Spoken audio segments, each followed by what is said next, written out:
ঢাকা-রোম সম্পর্কের নতুন অধ্যায় দেখতে আগ্রহী ইতালি। মেলোনি বলেন, বাংলাদেশের অন্তর্বর্তী সরকার গুরুত্বপূর্ণ যেসব সংস্কারের উদ্যোগ নিয়েছে তাতে সহায়তা করবে ইতালি। ইতালির প্রধানমন্ত্রী জর্জিয়া মেলোনির সঙ্গে বৈঠকে প্রধান উপদেষ্টা অধ্যাপক মুহাম্মদ ইউনুস। ছবি সৌজন্য প্রধান উপদেষ্টার প্রেস উইং। বাংলাদেশের সঙ্গে সম্পর্কের নতুন অধ্যায় দেখার আগ্রহের কথা জানিয়েছেন ইতালির প্রধানমন্ত্রী জর্জিয়া মেলোনি।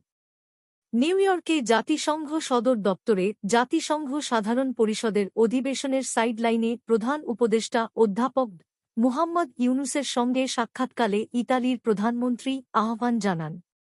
তিনি বলেন, ইতালীয়রা বাংলাদেশিদের বন্ধু। বৈঠকের শুরুতে অধ্যাপক ইউনুস সংক্ষিপ্তভাবে বাংলাদেশে ছাত্রজনতার অভ্যুত্থান নিয়ে কথা বলেন। তিনি বলেন, এর মাধ্যমে বাংলাদেশ